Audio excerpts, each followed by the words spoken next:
Hello everyone, মোৰ channel তৃপ্তিলৈ আপোনালোকক পুনৰ এবাৰ স্বাগতম জনাইছোঁ। আজি মই মটৰ পনীৰৰ এটা ইজি আৰু টেষ্টি ৰেচিপি লৈ আহিছোঁ। বলকচোন চাওঁ আহক মইনো কেনেকৈ বনালোঁ এই ৰেচিপিটো। এই ৰেচিপিটোৰ বাবে মই এয়া মটৰ লৈছোঁ। মটৰখিনি অলপ বইল কৰি লৈছোঁ। তাৰপিছত এতিয়া ঠাণ্ডা পানীত থৈ দিছোঁ, তেতিয়া মটৰৰ সেউজীয়া ৰংটো এনেদৰেই থাকে, নহ'লে কালাৰটো চেঞ্জ হৈ গ'লে ভাল নালাগে। এয়া পনীৰ লৈছোঁ 100 গ্ৰাম, 4টা সৰু সৰু আলু লৈছোঁ। আলুখিনি মাজেদি ফালি এটা চিটি মাৰি বইল কৰি লৈছোঁ। এইফালে 2টা মিডিয়াম সাইজৰ বিলাহী কৰি লৈছোঁ, 2টা মিডিয়াম সাইজৰ পিঁয়াজ আৰু 3টা কেঁচা জলকীয়া পেষ্ট কৰি লৈছোঁ। ইয়াত আছে 10-12টা মান কাজু, 9 ফুটা নহৰু আৰু সৰু এটুকুৰ আদা এনেদৰে পেষ্ট কৰি লৈছোঁ।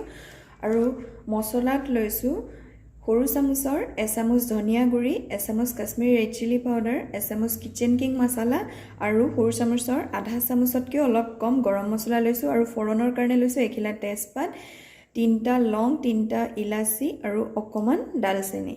প্ৰথমতে আলুখিনি ফ্ৰাই কৰি ল'ব লাগিব। তাৰ কাৰণে মই পেনখন বহাই অলপ তেল দি লৈছোঁ। ইয়াত এতিয়া আলুখিনি দি দিম।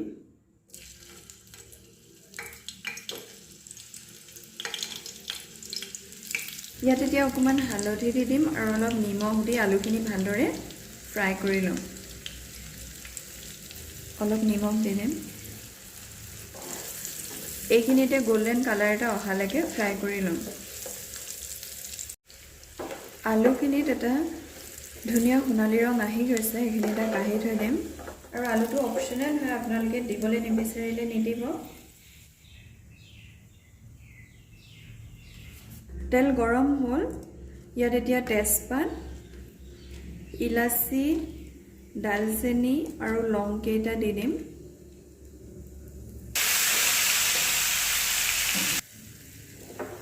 পিঁয়াজ আৰু জলকীয়াৰ পেষ্টখিনি দি এইখিনি ভালদৰে ভাজি ল'ব লাগিব। মই গেছটো মিডিয়াম কৰি থৈছোঁ, একদম হাই কৰি নিদিব, নহ'লে জ্বলি যাব ফটককৈ।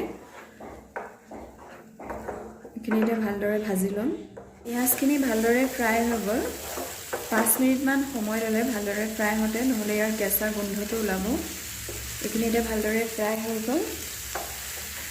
ইয়াত বিলাহীৰ পেষ্টখিনি দি দিম। এইখিনি এতিয়া ভালদৰে ফ্ৰাই কৰি ল'ম।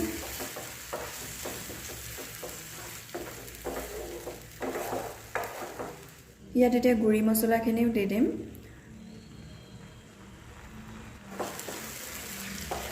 এইখিনিও ভালদৰে ভাজি ল'ম। ইয়াত সৰু চামুচৰ আধা চামুচ হালধি দি দিম, নিমখ দি দিম। নিমখটো সোৱাদ অনুসৰি দিব, গ্ৰেভিটো কিমান ৰাখে। এইখিনি ভালদৰে মিক্স কৰি ভাজি থাকিম।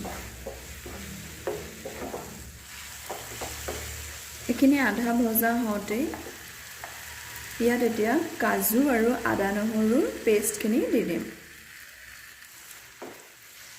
এইখিনিও ভালকৈ ইয়াৰ লগত মিলাই দিম।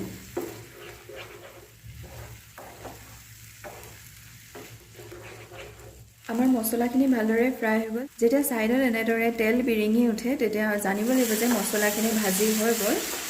ইয়াত এতিয়া আলুখিনি দি দিম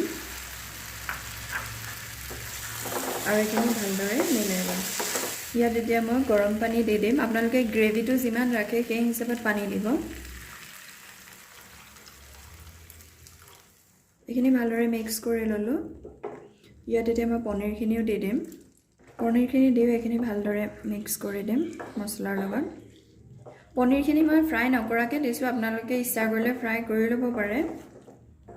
এইখিনি এটা ঢাকি পেলাই 5 মিনিট সিজাই ল'ম। 5 মিনিটমান এইখিনি সিজাই ল'লোঁ। ইয়াত এতিয়া সৰু চামুচৰ এচামুচতকৈ অলপ কম চেনি দি দিম আৰু এই বইল কৰি থোৱা মটৰখিনি দি দিম।